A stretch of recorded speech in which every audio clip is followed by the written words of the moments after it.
Coming up in our next installment of America's Hope, two dynamic Chinese American women making a change not only for their communities but for the world. We'll meet Miss NTD, Cynthia Sun, and successful attorney Elizabeth Yang, and how she's championing the cause for mental health awareness. All that and more on America's Hope.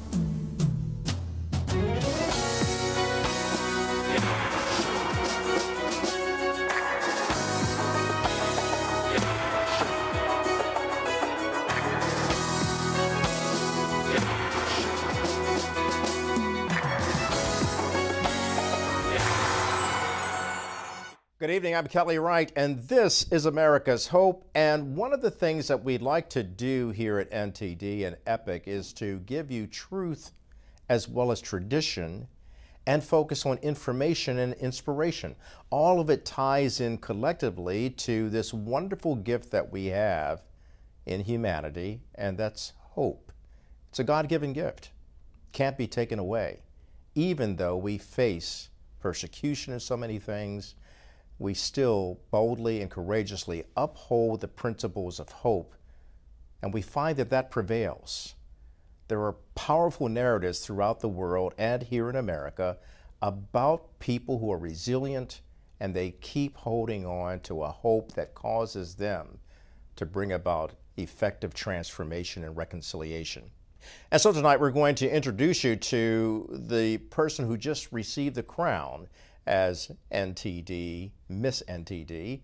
Her name is Cynthia Sun. We'll be talking to her. And then later on tonight, we'll also introduce you to Elizabeth Yang. We'll hear her cause in trying to help people in her community deal with mental health and overcome the tragedy that unfolded there with a mass shooting. All that and more tonight on America's Hope. Let's get started. Our next guest right now is an attorney who's been practicing law in the state of California since 2007. Her name is Elizabeth Yang. Her story of getting to this wonderful position in order to help people is quite incredible and remarkable. Elizabeth, you're joining us this hour on America's Hope, and we're grateful that you did. I'd like to start with first talking about your background, and before we even get into the fact that you're now practicing law. But I will say, to quote about law, like truth and justice, it lives within us like virtue and the moral law. It is a companion of the soul. The law, the truth and justice and information and inspiration is something that has followed you all of your life. Tell us how it all began for you, please. Yeah, absolutely. So nice to be here, speaking with you, Kelly. So family comes from China, and my grandfather was in the Air Force. He took my grandmother and left China, and my parents are from Taiwan. They were able to immigrate here, escape communist China during the war. And I was fortunate enough to be born in California and raised in California. So education and working hard has always been values in my family. My family taught me how to study hard, get straight A's, work hard, become an engineer, and then now an attorney. So as an electrical engineering background, I started off practicing intellectual property law. And now I do not just IP law, but also business law, family law, as well as estate planning. You know, it's an incredible journey that you've had in terms of your education, in terms of your family's development and coming here to America. We can't lightly pass over the fact that they were able to get here and to escape communist China. How did that impact your parents and you in terms of how they raised you? Well, there's definitely are challenges coming to a brand new country where my parents didn't know the language when they immigrated here. They didn't know the culture. And when I was raised here, even though I was born and raised in the United States, English was my second language. I was raised to speak Chinese at home. I didn't learn how to speak English until I started going to school. And I was brought up with very traditional Chinese Asian cultures.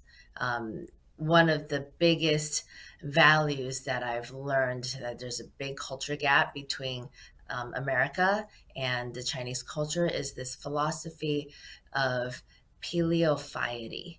In Chinese, the terms are 孝顺, which is very frequently used. As a child, everything is about being 孝顺. But in the American culture, most people have not even heard the terms filial piety, which translates to honoring, respecting your elders and your parents to the point where you're supposed to take care of them for the rest of their lives when they get older. And in America, the philosophy is once you turn 18, you're supposed to go, flock the nest and become independent. And that's how parents can prove that they're successful, if they're able to make their children independent. But in the in the Chinese culture, if the child flocks the nest and does not return to take care of the elders, then they've failed as parents. My Mm. mom would rather die than go to a senior citizen center. I totally agree with you. It's the same way in my family, where we take care of each other, even when we get to a senior citizen status. We would rather take care of them than to see them go into a home or a group home, but try to do our best that we can take care of them. I want to talk to you about the merging of your Chinese culture, your Taiwanese culture, and your American culture, because it seems that it has made you a valuable attorney and also a great parent yourself, raising your own two children. America needs to be reminded of truth and tradition and information that can give us inspiration to have hope. Why practicing law, and especially with your engineering background, engineers make great attorneys, by the way, as I understand it, all of these things that you've been able to merge together, what do you think is the bedrock of your faith, your hope, and love for your family and for this country? My main office is in the city of Monterey Park, where I reside. And Monterey Park is predominantly Chinese. There's a lot of elderly folks here, and majority of my clients from the Monterey Park area are Chinese. So there's a huge need for Chinese speaking attorneys in our neighborhood. There's not enough, and there's so many new immigrants that come here. They don't know the language. They don't understand the law, and they're very lost, without folks who can handhold them in this new country, and not just help them with the language, but understand the U.S. culture, the U.S. law, how things are done here, so that they can be proper citizens and assimilate. Earlier this year, you probably heard of the mass shootings in Monterey Yeah. Park. That occurred right across the street from my law office at the ballroom dancing studio, where I frequented as a ballroom dancer. I went there Monday evenings after work and would dance with the rest of the group before I went home for dinner. So that was a huge shock to our community. And one of the main things um, that cause it is mental health, and I see a lot of mental health issues in my divorcing clients, who are going through very challenging times. I see mental health issues in the aging population here in Monterey Park, who are getting older, but who are not used to the fact that they're Americanized um, children are now raising their own families, maybe in another state on the other side of the nation, and they're having to fend for themselves at an elderly age. Whereas if they were in China still, there would probably be three generations living underneath the same roof. So there's a lot of challenges that immigrants who come to the U.S. end up facing, and mental health becomes a very predominant result that there's just not enough awareness about. Take me back to that day of that mass shooting, and in the moments or the days that followed that, how you started going to work to help people deal with the crisis that unfolded as a result of that, please? It was actually during the Lunar New Year, which is one of the biggest celebrations in the Chinese culture. And we had a Lunar New Year festival right on the streets of Garvey Avenue outside my office. It was actually the first festival since the pandemic because during the pandemic that festival had been canceled. So everyone was celebrating when this huge tragedy occurred, and there was a lot of chaos. Even the weeks that um, came about afterwards, our city was not used to the amount of press that we got. We had nationwide coverage from reporters just swarming the little community.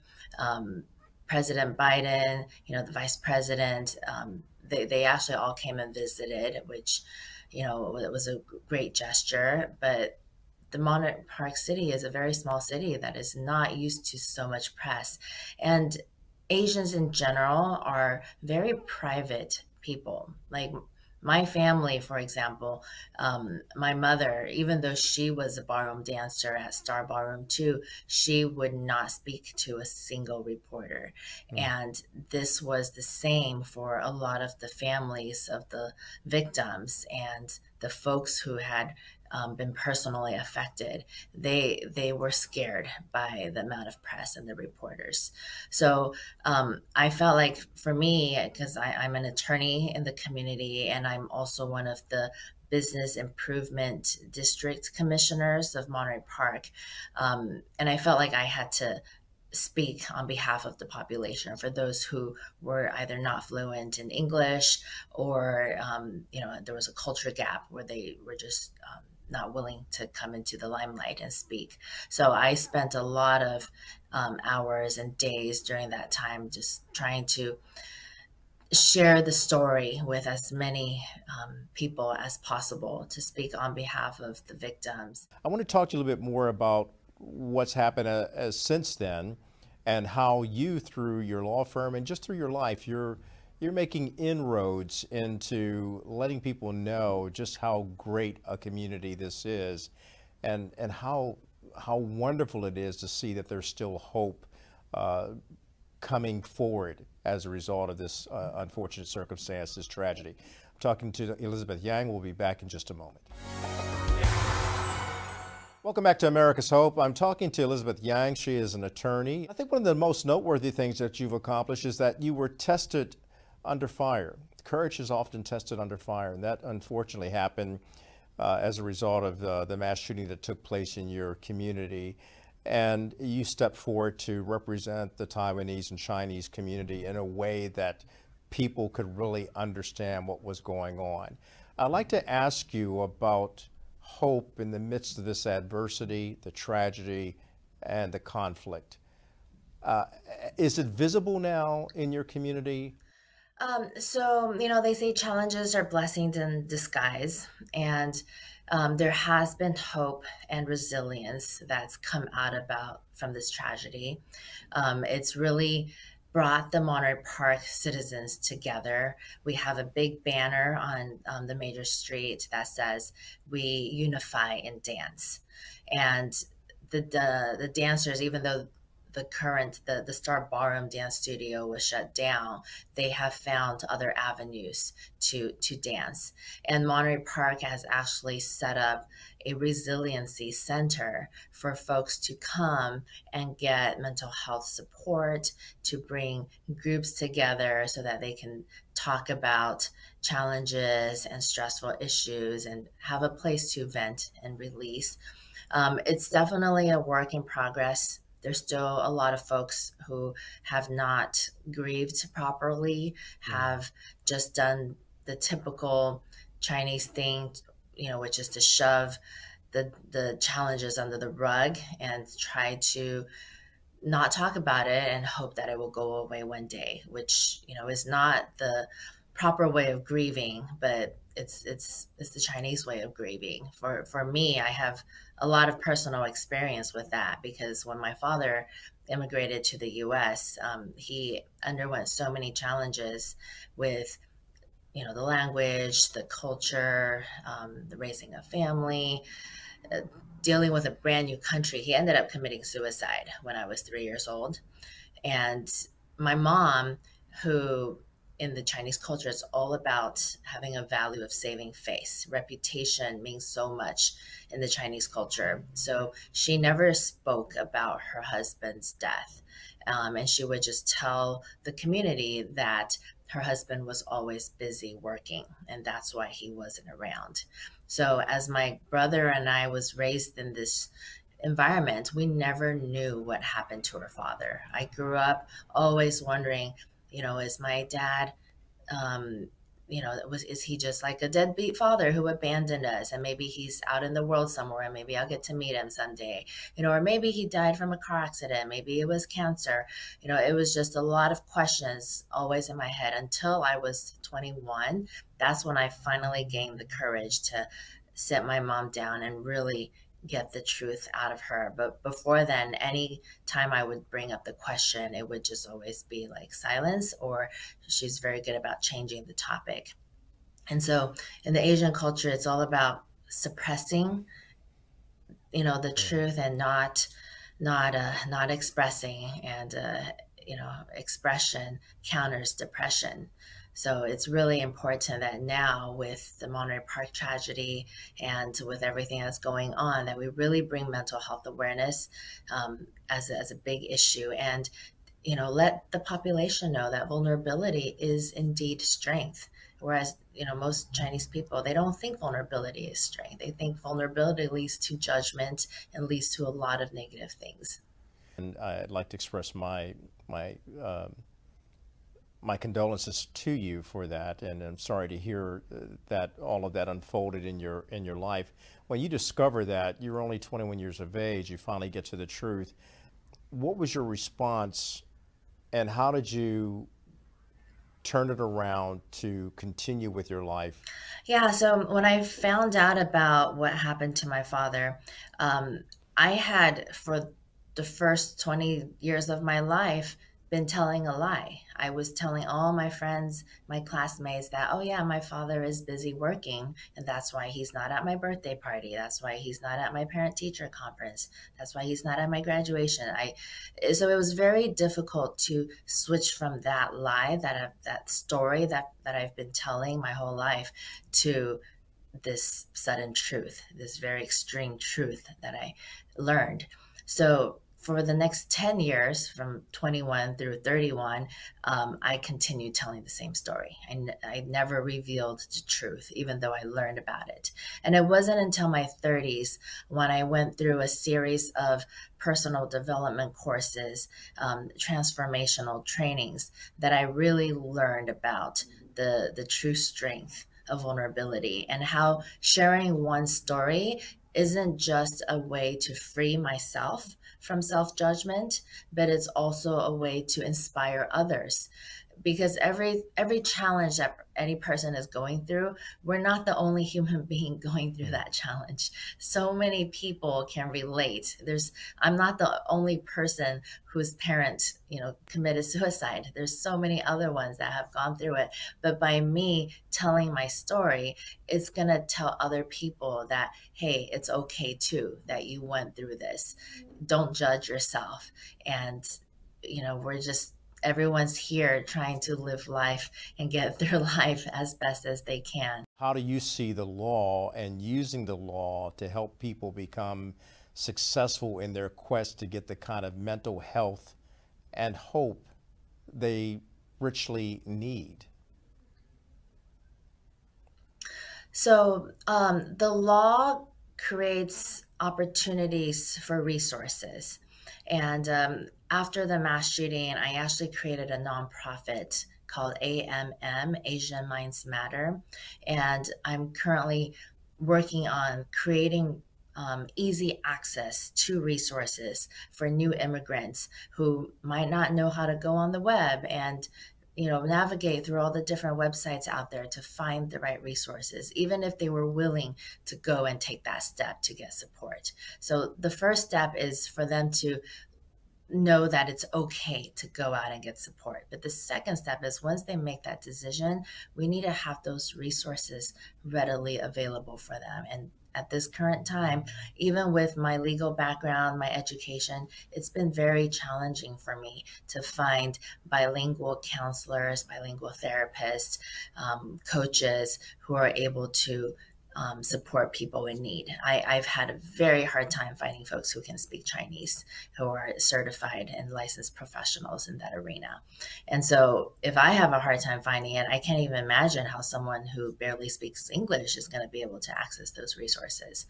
So that's what I'm working on right now, getting the resources out there, and then perhaps changing the law, going into our legislators and telling them, look, you guys need to change the law to make these resources available to our new immigrants. So you have 5 law firms, law offices, I should say, there. And how can people contact you to help you with your nonprofit effort to help people get the kind of support they need through the law, but also through just the social process of coming into a new country and learning its norms and its customs, and then trying to break free from their own culture? Yeah, absolutely. If anyone knows of or is a bilingual professional in the mental health industry, feel free to reach out to me. My website is yanglawoffices.com. We have a contact us page on there. And I also have an Instagram account. It's at Yang Law Offices. They can message me directly on there as well. You're taking that on and you're trying to unblock the flow of the kind of progress that's needed in your community to remove the barriers to finding good mental health. And I'm glad you came on this program. Elizabeth, why have you not given up on hope for America and for people? There's always a light at the end of the tunnel. I believe in anything is possible, and America is still very young, in the grand scheme of things. We only have 200 some years of history as compared to China's, thousands and thousands of years of history. So we have a lot of possibilities, and we can be this one country in the world that is a melting pot where everyone comes together and is still able to thrive. I truly believe in that. Elizabeth Yang, thank you. Thank you so much, Kelly, for this opportunity. It's been a pleasure. We're back with more in just a moment. Welcome back to America's Hope. I'm Kelly Wright, and I want to talk about a very important topic right now, but it's amazing how all of this comes together in the form of a wonderful global Chinese beauty pageant that is presented by NTD. Let me introduce to you Miss NTD, Cynthia Sun. Good to have you in. I'm honored to have you.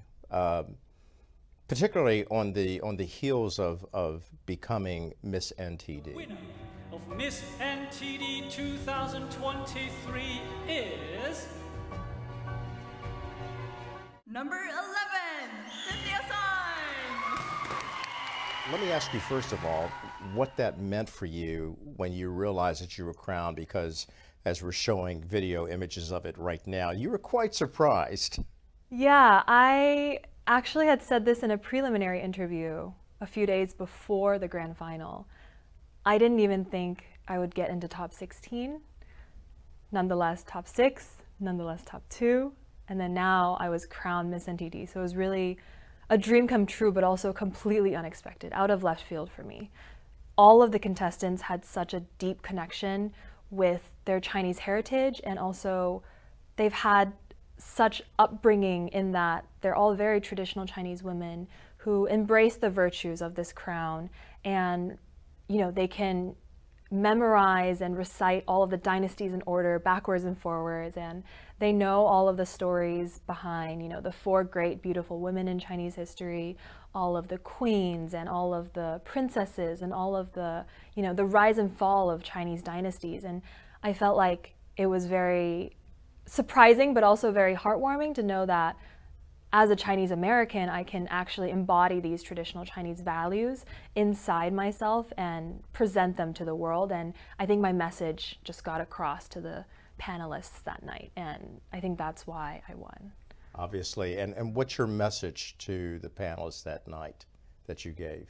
I think I was just very honest. I told them that as a Chinese American woman, I was working very hard to reconnect and rejoice in my traditional Chinese heritage, which I felt like had been unlinked and unattached from me for so long. And I felt like I'm not completely considered American in America. I'm not considered, you know, Chinese in China. And although that's the case, I feel like, you know, it's possible to bridge both cultures, bridge both modern and traditional, and, you know, present that in myself, and that's who I actually am as a whole. Yeah. Well, I'm glad that you are who you have become. Thank you. And it all started for you with your family coming here to America. And let's be honest, you are definitely American. Houston, Texas, you can't get any more American than deep in the heart of Texas. So talk to me about your parents' travel to America, why they came to the United States, to provide a better life, obviously, for you and your brother.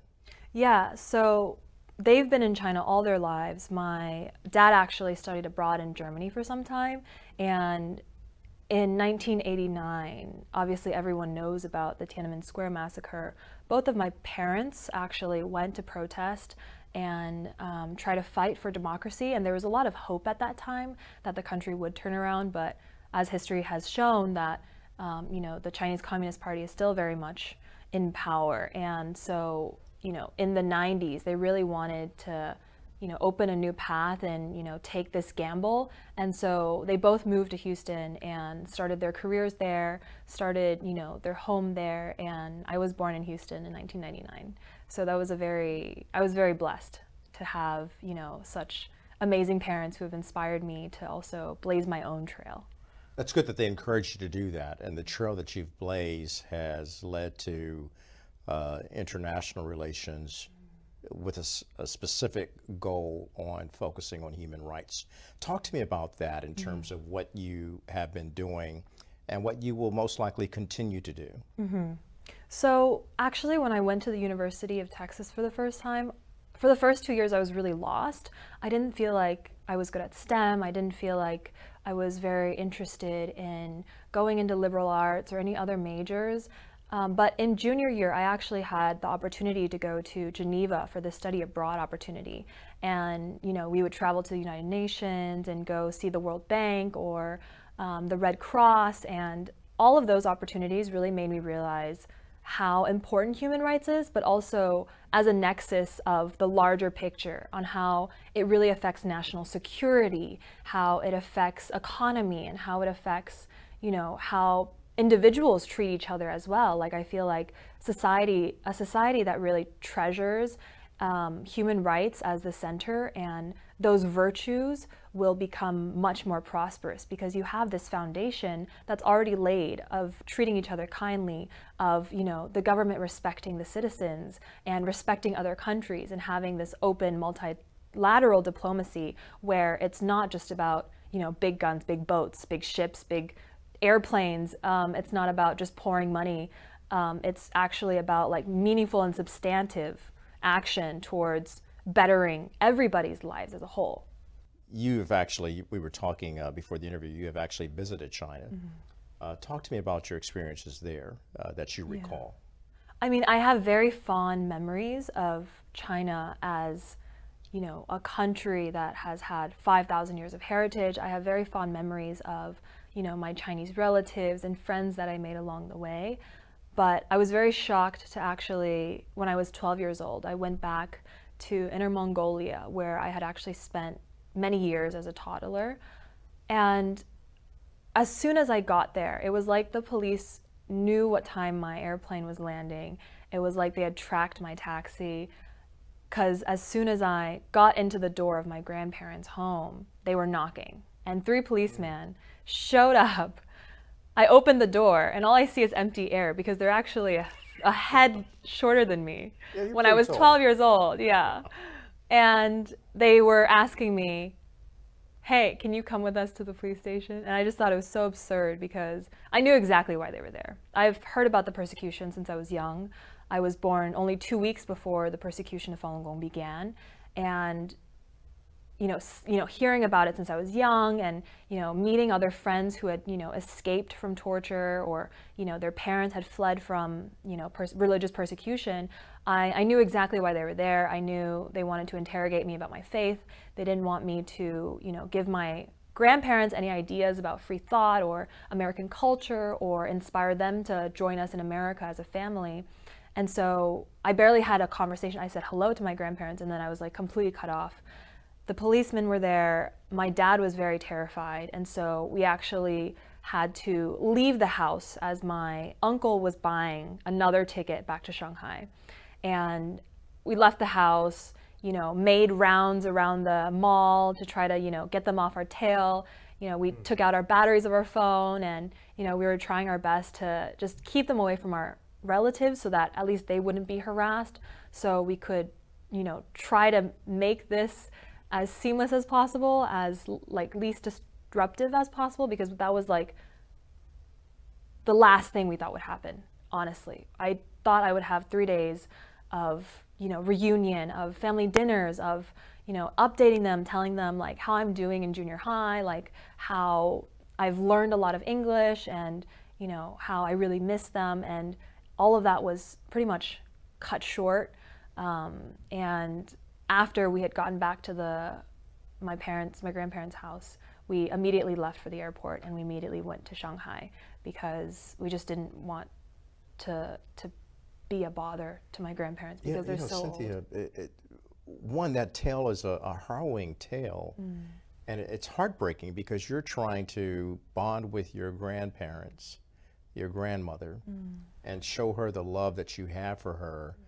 I'm a grandfather. I love when my grandchildren are around me. Yeah. And to have that taken away and stripped away because of my faith, it's unconscionable. And yet, at that tender age of 12 years old, it put an image in your heart and mind that you've never lost sight of. What did that compel you to do upon returning to the United States and beginning your path forward to do what you do now, working in international relations, fighting for human rights, and also making the world, or helping the world, understand the plight of those who practice Falun Dafa, Falun Gong, even Christians and Uyghurs who are persecuted by the CCP. I think it really spurred me on to do more research into it, ask my parents, how are my grandparents, have they, been visited by the police more than that? Is this a normal occurrence?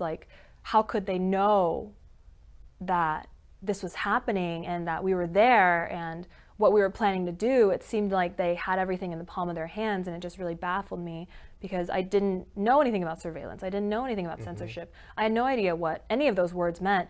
And I think in high school we were, reading George Orwell, and so it clicked for me. And after that, it was just my AP capstone was done on this topic. I, did a lot of research on it, and a lot of my PowerPoint slides, group projects, I tried to bring in human rights to everything because it really does affect all of us, even if we don't see it, because people who visit China, they're only shown a part of China that's meant for tourists. Not many people would go to Xinjiang, for example, or Tibet, or really, have access to these people that are persecuted in these communities, these millions of people, because, the government is monitoring them, making sure they can't go outside during the Beijing Olympics, making sure, their social credit's so low that sometimes, their Wi-Fi is cut off, their bank account is cut off. They don't have money to travel anywhere, much less get a passport because their passport has been revoked. So I feel like throughout this entire process, it really shows how much my family has had to go through, and also how other families had to go through. And I feel like I've communicated and connected really well with a lot of other families who are going through the same thing, because then we can share experiences, we can, put together more information for other people and present that to the world in a way that hasn't been done before, I believe, because it's very personal.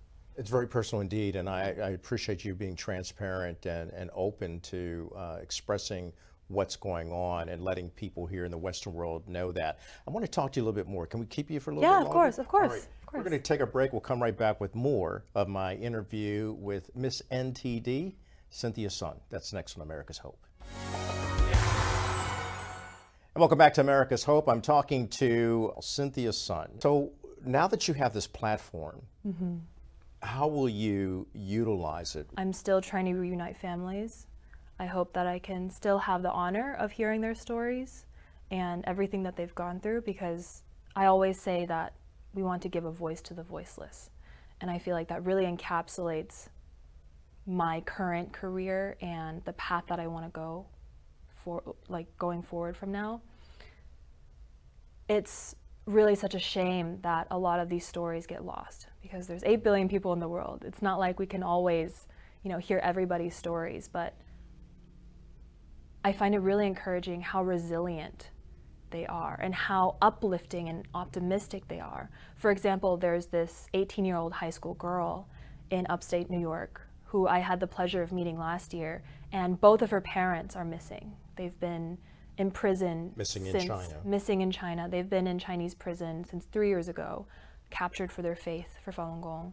And she's pretty much been growing up alone by herself in New York. And she graduated high school this year, just a few months ago. She turned 18 this year without her parents. And right now her future is very uncertain. She doesn't know if her parents are alive or dead. But just the optimism she brings and the fact that she has that belief and that hope that her parents are out there somewhere and there will be a day where they reunite is just unspeakable how incredible that spirit is. And I wish I could share that with other people. Well, you're doing that, my friend. You're sharing that spirit right now. And you've personally undergone something similar when your grandmother passed. Take me back down memory lane and what happened and how you discovered your grandmother's death, who had, by the way, had been living in China. Yeah, so my grandmother actually raised me when I was a toddler, and then when I was 3 years old, I came back to Houston to start pre-K, and she came back with me. And most of my elementary, I just remember, she was always there every single time I came home. She always had like fruit cut up, ready to eat. She was always, cleaning the house, helping me fold my laundry, teaching me, or I was teaching her how to use English. She was teaching me, how to say things in Chinese that I didn't normally say. And, I really thought that, when I was 12, that trip to China that I mentioned before would be the time where I could have, bonding time with her again, because I really missed her. And that trip was cut short, obviously.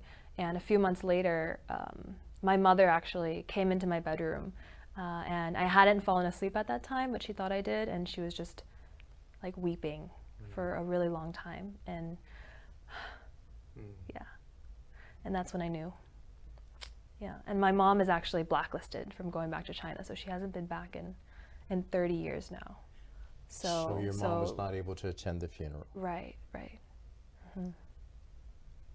So Cynthia, these stories that you tell me also demonstrate the power of your faith, your hope, and your perseverance. And I can see why you have been crowned Miss NTD, because there's a scripture that says perseverance produces character. And character produces hope. And hope is never extinguished when you continue to do good in the face of things that are happening around you that's bad. And so you should never be weary in your well-doing. And I commend you for being as young as you are, as brilliant as you are, and as dedicated as you are. And based on all that you've been through, even the 18-year-old friend that you talked about, and certainly we'd like to extend our prayers to her as she strives to become the woman that she's destined to be, which I believe is a woman of greatness. I would just like to encourage you to keep encouraging others. Thank you so much. And that's what this program's all about. We call it America's Hope, but it's really a global hope. And the power of your narrative, you said 8 billion people. All of those 8 billion people, most of them have hope. But a lot of times is extinguished by the adversaries against that hope. CCP, other communist regimes that want to put people down rather than lift them up. So what's your hope for America based on being the woman that you're becoming? I just hope that everyone can embrace their heritage and keep their faith no matter what happens. I think that's really important in moving a society forward, and that's also very important in motivating us and propelling ourselves as individuals to face these tribulations head on, to overcome obstacles, because life will be full of obstacles. And it's really important to know your roots, be true to your soul. And I think if they're clear-headed about that, then, you know, there's hope for America. Indeed, and you're educating a lot of us about that. I appreciate you. Thank you. Congratulations again. Thank you so much. Miss NTD. It's still sinking in. Still sinking in. Well, thank you for taking time out to stop and talk to us on America's Hope. Her name is Cynthia Sun, and she's letting the sun shine wherever she goes, and that's light shining in darkness, hope over despair, faith over fear. We'll be back in a moment. And welcome back to America's Hope. I'd like to thank our guests tonight, Elizabeth Yang and Cynthia Sun, Miss NTD. In my final word tonight, I look at what both of these women have accomplished and what they're seeking to do. Both are seeking to bring about change, transformation in their communities, and then expanding hope beyond their communities to all of America and thereby the world. You know, I've often said on this program that hope is born in the midst of adversity and conflict. It does not come without a challenge. And as Elizabeth Yang has stated, we must look at our challenges as blessings and turn that into a power and a hope that speaks to people in their point of despair and gives them faith over fear and strength to win. And that, my friends, means spreading love, freedom, and peace, and never letting hope be extinguished. Until next time, America, good night. In my America, my children are black and white, one shade of beautiful, so precious in God's sight. In my America, all lives matter, so let's stop the chatter that tears us apart. We are a family, together you and me, agreeing to disagree, but still live in harmony. The dream that gives hope to us is as strong as it ever was. United we stand, divided we fall. That's my America. In my America, there is no left or right. We're all on common ground. Darkness gives way to light. In my America, you give more than you take. And when someone has lost their way, you lend them a hand and say, we are a family.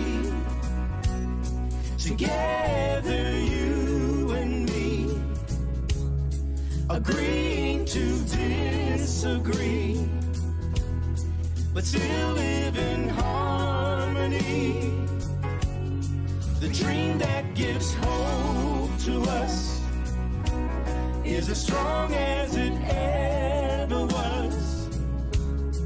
United we stand, divided we fall. That's my America. We are brothers. I'm not my brother's killer, but I am your keeper. We are sisters. The greatness of our nation starts in the homes of its people. What's in your house? We are family. Together, you and me, agreeing to disagree, but still live in harmony. The dream that gives hope to us is as strong as it ever was. United we stand, divided we fall. That's my America. United we stand, divided we fall. That's my America. From sea to shining sea, I believe in God, I believe in you, and I believe in we. America and my America. United we stand, divided